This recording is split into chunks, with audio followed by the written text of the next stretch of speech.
ಕೇವಲ 10 ನಿಮಿಷದಲ್ಲಿ ಈ ಅವರೆಕಾಳು ಸಾಂಬಾರ್ ರೆಸಿಪಿನ ಮಾಡ್ಬೋದು. ಅಷ್ಟು ಸುಲಭವಾಗಿದೆ ಮತ್ತು ರುಚಿಯಾಗೂ ಕೂಡ ಮಾಡ್ಬೋದು. ಹಾಯ್ ಫ್ರೆಂಡ್ಸ್, ನಮಸ್ತೆ ಎಲ್ಲರಿಗೂ. ನಾನು ಚೈತ್ರ. ವೆಲ್ಕಮ್ ಟು ಚೈತ್ರ ಕುಕಿಂಗ್ಗೆ ಸ್ವಾಗತ. ಬನ್ನಿ ಫ್ರೆಂಡ್ಸ್, ಇವತ್ತು ಅವರೆಕಾಳು ಸಾಂಬಾರು ಮಾಡೋದು ಹೇಗೆ ಅಂತ ನೋಡೋಣ. ಮೊದಲಿಗೆ ಒಂದು ಮಿಕ್ಸಿ ಜಾರ್ನ ತೊಗೊಂಡು ಅದಕ್ಕೆ ಒಂದು 1/4 ಕಪ್ಪಷ್ಟು ಕಾಯಿ ತುರಿ, ಹಾಗೆ ಒಂದು ಮೀಡಿಯಮ್ ಸೈಜ್ದು ಈರುಳ್ಳಿ, ಒಂದು ಮೀಡಿಯಮ್ ಸೈಜ್ದು ಬೆಳ್ಳುಳ್ಳಿ, 2 ಟೊಮೊಟೊ, ಒಂದು ಸ್ವಲ್ಪ ಹುಣಸೆಹಣ್ಣು ಹಾಕ್ಕೊಂಡು ಇದನ್ನು ನೀಟಾಗಿ ಗ್ರೈಂಡ್ನ ಮಾಡ್ಕೋಬೇಕಾಗುತ್ತೆ. ಅಗತ್ಯ ಇದ್ದರೆ ನೀರನ್ನು ಸೇರಿಸ್ಕೊಂಡು ನೀಟಾಗಿ ಗ್ರೈಂಡ್ ಮಾಡ್ಕೊಳ್ಳಿ. ನೋಡಿ, ಇವಾಗ ಗ್ರೈಂಡ್ ಆಗಿದೆ. ಇವಾಗ ನಾನು ಇದಕ್ಕೆ 2.5 ಸ್ಪೂನಷ್ಟು ನಾನು ಖಾರದ ಪುಡಿ ಮತ್ತು ಒಂದು 2.5 ಸ್ಪೂನಷ್ಟು ನಾನು ಸಾಂಬಾರು ಪುಡಿನೂ ಸಹ ಸೇರಿಸ್ಕೊಳ್ತಾ ಇದ್ದೀನಿ. ಮತ್ತು ಇದಕ್ಕೆ ಒಂದು ಕಾಲು ಸ್ಪೂನಷ್ಟು ನಾನು ಅಡುಗೆ ಅರಿಶಿನನೂ ಸಹ ಹಾಕ್ಕೊಳ್ತಾ ಇದ್ದೀನಿ. ಅಡುಗೆ ಅರಿಶಿನ ಹಾಕ್ಕೊಳ್ಳೋದ್ರಿಂದ ಸಾಂಬಾರು ಕಲರ್ ತುಂಬಾ ಚೆನ್ನಾಗಿ ಬರುತ್ತೆ. ಹಾಗೆ ಇದಕ್ಕೆ ರುಚಿಗೆ ತಕ್ಕಷ್ಟು ಉಪ್ಪನ್ನು ಸಹ ಹಾಕ್ಕೊಂಡು ಮೊದಲೇ ಕಟ್ ಮಾಡಿ ಇಟ್ಕೊಂಡಿರುವಂತಹ ಕೊತ್ತಂಬರಿ ಸೊಪ್ಪನ್ನು ಸಹ ಸೇರಿಸ್ಕೊಳ್ತಾ ಇದ್ದೀನಿ.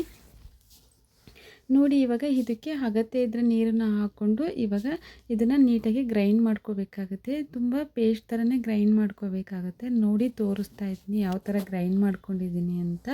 ಹಾಗೆ ನಾನು ಮೊದಲೇ ಅವರೆಕಾಯಿನ ಸುಲಿದ್ಬಿಟ್ಟು ನೀಟಾಗಿ ಕ್ಲೀನ್ ಮಾಡಿ ಇಟ್ಕೊಂಡಿದ್ದೆ. ಇವಾಗ ಅದನ್ನು ಒಂದು ಪಾತ್ರೆಗೆ ಹಾಕ್ಕೊಂಡು ನೀಟಾಗಿ ವಾಶ್ ಮಾಡ್ಕೊಳ್ಳೋಣ.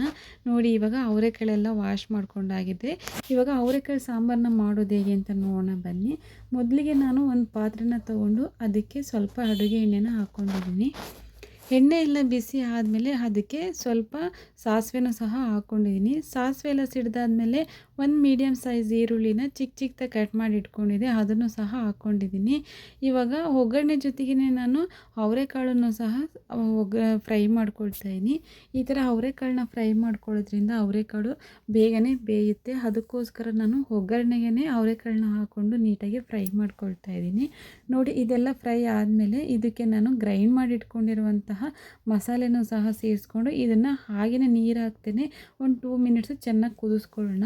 ಇದು ಕುದ್ದಾದ್ಮೇಲೆ ಇದಕ್ಕೆ ನನಗೆ ಅಗತ್ಯ ಇರುವಷ್ಟು ನೀರನ್ನು ಸಹ ಸೇರಿಸ್ಕೊಂಡು ನಾನು ಸಾಂಬಾರನ್ನ ರೆಡಿ ಮಾಡ್ಕೊತಾ ಇದ್ದೀನಿ.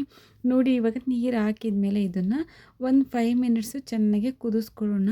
ಇದನ್ನು ಪ್ಲೇಟ್ನ ಮುಚ್ಚಿಬಿಟ್ಟು ಕುದಿಲಿಕ್ಕೆ ಬಿಡೋಣ. ಇವಾಗ ಸಾಂಬಾರನ್ನ ನಾನು ಬೇಯಲಿಕ್ಕೆ ಇಡ್ತಾ ಇದ್ದೀನಿ. ಇವಾಗ ಒಂದು 5 ಮಿನಿಟ್ಸ್ ಆದಮೇಲೆ ತೋರಿಸ್ತಾ ಇದ್ದೀನಿ. ನೋಡಿ, ಸಾಂಬಾರು ಕಲರ್ಫುಲ್ಲಾಗಿ ಬಂದಿದೆ. ಹಾಗೆ ಅವರೆಕಾಳು ಕೂಡ ತುಂಬಾ ಚೆನ್ನಾಗಿ ಬೆಂದಿದೆ ಕೂಡ. ತುಂಬಾ ಕಡಿಮೆ ಸಮಯದಲ್ಲಿ, ಮತ್ತು ಯಾರಾದರೂ ಫಸ್ಟ್ ಟೈಮು ಈ ಥರ ಸಾಂಬಾರನ್ನ ಕಲಿಬೇಕು ಅನ್ನೋವಂಥವ್ರು ಸಹ ತುಂಬ ಈಸಿಯಾಗಿ ಕಲಿಬೋದು.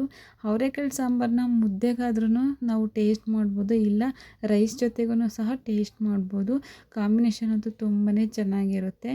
ನೋಡಿ, ಇವತ್ತಿನ ರೆಸಿಪಿ ಅವರೆಕಾಳು ಸಾಂಬಾರು ನಿಮಗೆ ಇಷ್ಟ ಆಗಿದ್ದಲ್ಲಿ ನನ್ನ ಚಾನಲ್ನ ಸಬ್ಸ್ಕ್ರೈಬ್ ಮಾಡಿ.